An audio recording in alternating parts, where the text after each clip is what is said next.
Hi, welcome back to FanFiction. I'm nervous.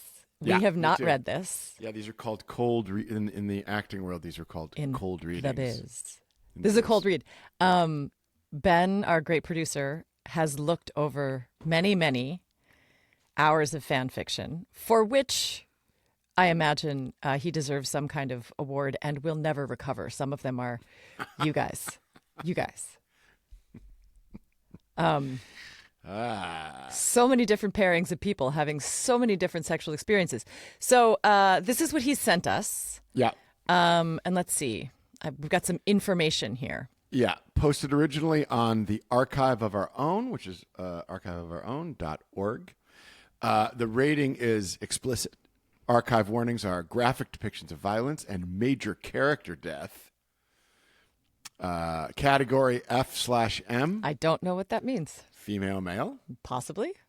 Fandom, Prison Break. Relationships, Michael Scofield, Sara Tancredi, Lincoln Burrows, Jane Phillips. Phillips. Jane Phillips? Was she the Yeah, I think she was the blonde, long-haired blonde woman who says, don't worry, like... He punches her in the face. She's Yeah, I can take it.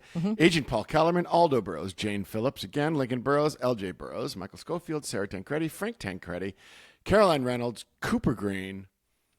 Additional tags: alternate canon, AU. Don't know what what that that means. is. Het, HET. Don't know what that is. Hetero?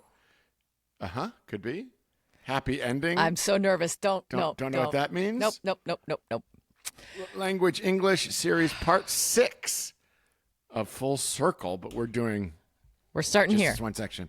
We're starting here. Originally published on September 23rd, 2006. Completed on February 7th, 2012. 153,305 words. 19 chapters.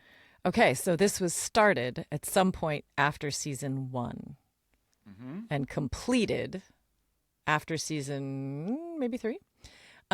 It was written, this is called Safe House. It was written by msgenevieve, or Genevieve, depending on where you live and how you say things. The summary is: the words safe house conjure up a picture of a dark and fortified hideout. Certainly not this plain but clean wooden house in the outer suburbs. Michael Sara. Spoilers for season 1 and season 2, pretty much AU from scan onwards, but borrows events from First Down, Subdivision, Buried, Bolshoi Booze, Disconnected in Chicago. And if you know what any of that means, you are doing better than we are. I got to guess. Okay. AU alternate universe? Oh, I think that's right. As opposed to the chemical symbol for gold. Yeah. Or Austria? I'm gonna do chemistry jokes this entire time. That's Wow. That is in fact This podcast is going to explode. Neil deGrasse Tyson. Here we come. Not a chemical joke. Notes. I asked on my LJ Live Logjam? journal, maybe. live journal, smart, for some writing prompts to jog my brain. The first one is for time agent. Sounds like a handle. Underscore agent. That's the name of somebody who wanted some bonding between Lincoln and Sara. It fits into the same series of events as my stories Better Than Nothing, Unexpected, Choice, and A Normal Life, and will make much more sense if you've read those ones. So you guys may have to go back and do some homework. Right. But we're going to jump in with Safe House. We're going to jump in. And also, clearly, Ms. Genevieve has written quite a lot of fan fiction. So this is an experienced writer. Chapter 1. Paul, you want to start us off? Oh, boy. Good luck, everybody. Chapter 1, Safe House. Let's set our timer, shall we? Oh, smart. That way we can break this up into manageable pieces. Yes. For the people. Yes. Okay, while you set your timer, I'm going to start reading. Okay? Yeah, do that. She's not sure what she was expecting. The words safe house conjure up a picture of a dark and fortified hideout. Certainly not this plain but clean wooden house in the outer suburbs. Once inside, though, the surroundings more than meet her expectations. It's sparsely furnished with heavy curtains at every barred window. How did you find this place? Michael looks at her as though the answer should be obvious. I took out a 3-month lease under another name the week before I was arrested. Mm-hmm. And it's tattooed on my... Never mind. A silly question, she thinks. Is there anything you didn't plan in advance?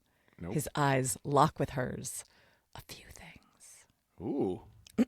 She clears her throat. Nice suit, she says hastily, then wants to bite off her tongue. Perhaps it would just have been easier to tell him she can't stop looking at him. That the sight of him dressed as though he'd just left a board meeting makes her feel as though someone had removed the bones from her legs. I love me a man straight from a board meeting. Yes, you do. He flushes, or perhaps she just imagines it. Thank you. She glances at Lincoln waiting in the hallway, a casually disarrayed contrast to his younger brother. Well said. Not your style? He smirks. Not really. She watches him as he walks away, then calls after him softly. You're limping. Cop got off a lucky shot, he informs her over his shoulder. It's too bad. Now, I wonder... It's not too bad. Oh, it's not too bad. Thank you. This is why two eyes are better than one. Any idea which... You mean two four pairs of eyes? eyes. Okay. The math, the chemistry. You guys, We're back. It is back to school time. So good at We do have this. children in school. I wonder if this is a real shot that he's referring to from some point in Right. season 1 or 2. Anyway, all right. You want to take over? I'll take a look at it for you. Without waiting for Lincoln's reply, she looks at Michael, now watching his brother with anxious eyes. I don't suppose you've got a first aid kit here. As an answer, he walks to the far end of the main living area, begins to rummage in a large duffel bag. A minute later, he holds up a store-bought first aid kit. She stares at him. Tell me, you were a Boy Scout at one point in your life, weren't you? It feels perfectly natural to be joking with him, to fall back into their teasing banter, and she's not sure she likes it. She needs for him to understand how much damage he left behind. Nope. He flashes her a quick, faintly nervous smile. I could never get used to the uniform. He looks down at the kit in his hands, then sucks in an audible breath as he lifts his eyes to her. Do you want to talk about all... That was wet. That was too wet. That felt like a straw. Yeah. Do you want to talk about all of this? Not really. A subtle flicker of disappointment dances across his face. We have to at some point. I agree, and we will. She can't believe she sounds so matter-of-fact when she's struggling to deal with the unexpected twist her afternoon has taken. Between her happy-go-lucky friend pulling a gun on her to Michael Scofield kissing her in the back of a rusty van, she's having a little trouble keeping her balance. Giving herself an inner shake, she takes the first aid kit from his hands and begins to look through it. But right now, I just want to make sure that neither of you or your brother are about to die from septicemia. I think it's septicemia. Septicemia. Is that I don't- sepsis? I think so. Septicemia. We've both Septicemia. played doctors. I feel Correct. like we've both said that at some point. Yep. Not only that, she thinks Lincoln has obviously resigned himself to being her patient once more and is standing only a few feet away. She and Michael need to have that conversation, but she doesn't plan on doing it with an audience. Michael's stubborn expression is all too familiar. I'm fine. She gives him I'll be the judge of that, look. She's quite sure that he'll recognize, then gestures for Lincoln to sit at the small kitchen table. Where's the wound? He points to a spot halfway up his thigh, and she quickly debates the best way to go about this. Ruh-roh. Something about this setting makes what she's about to do feel less clinical and much more personal. It's not that it makes her uncomfortable, but perhaps she'll let her patient decide. You can either roll them up or take them off. Lincoln gives her a look, then begins to roll up the leg of his loosely fitted trousers. She washes her hands at the kitchen sink, entirely too conscious of Michael's intent gaze watching her.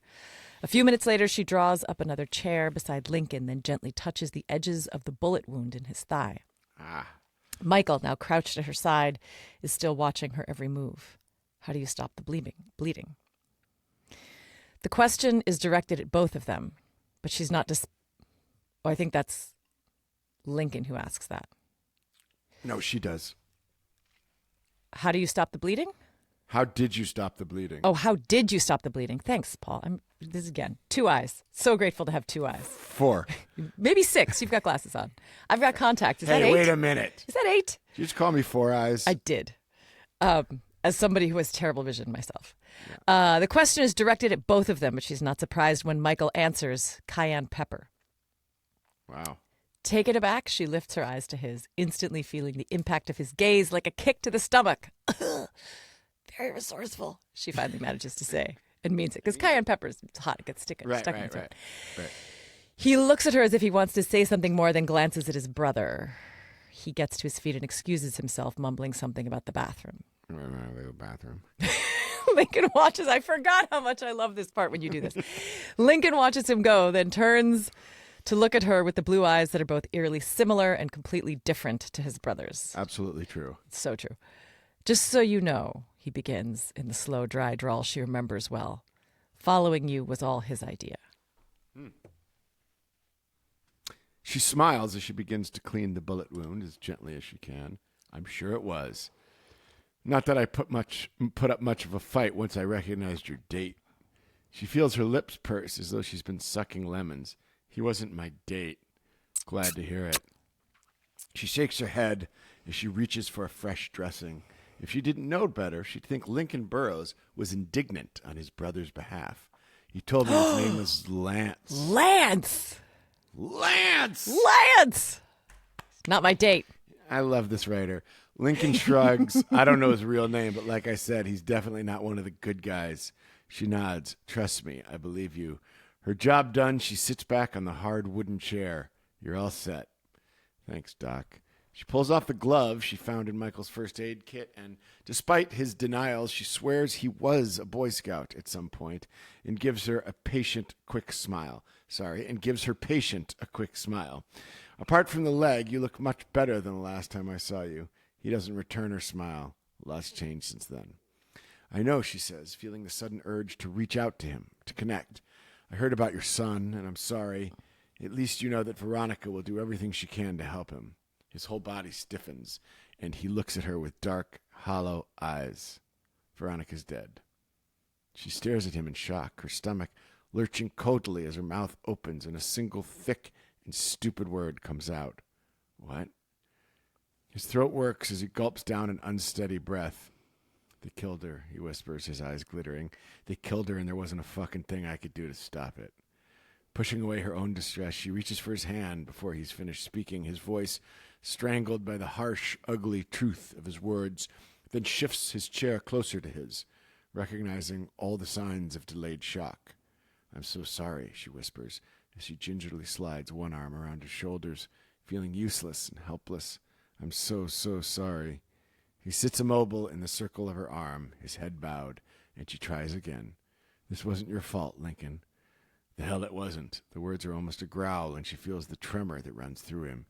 She believed in you. She gently rubs the curve of his shoulder with one hand as she glances towards the other end of the room, willing Michael to reappear. She suspects this is a discussion that is long overdue.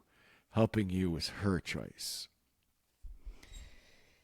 He swears as he lets out a shuddering breath that finally catches on a rough sob. Crikey. He covers his eyes with one hand, and she tightens her arm around him, trying to hold him steady.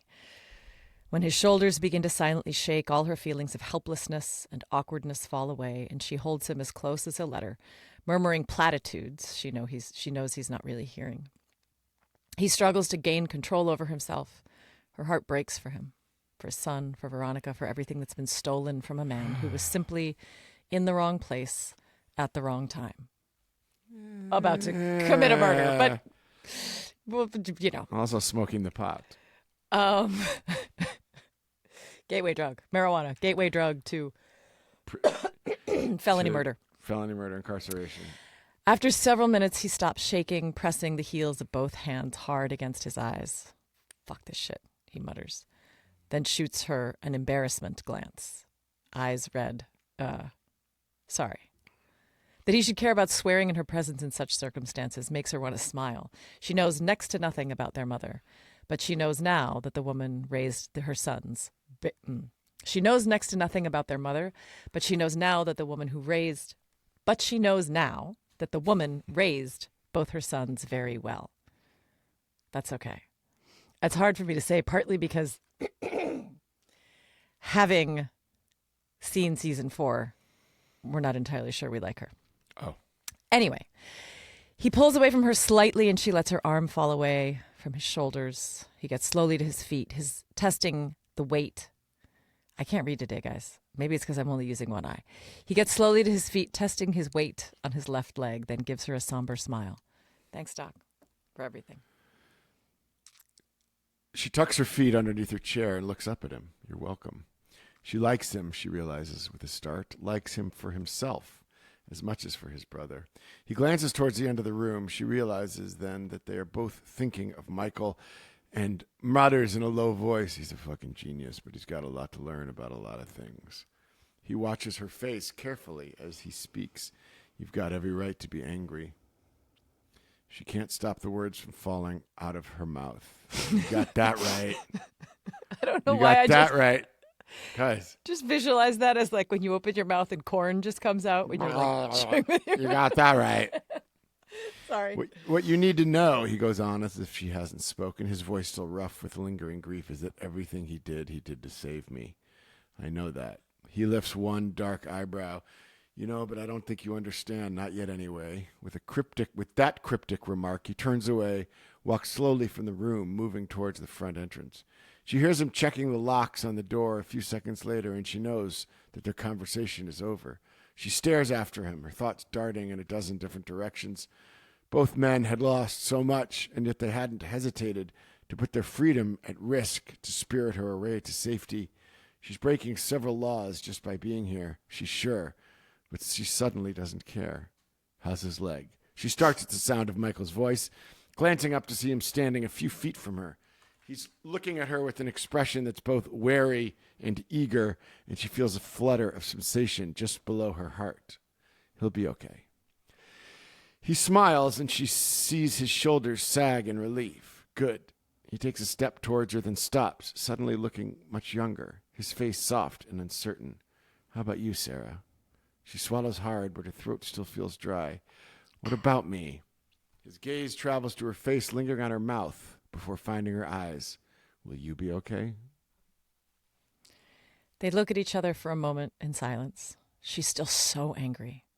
With him, with herself. And it still hurts so much, and she knows she should just turn on her heel and walk away, but she can't, and she won't.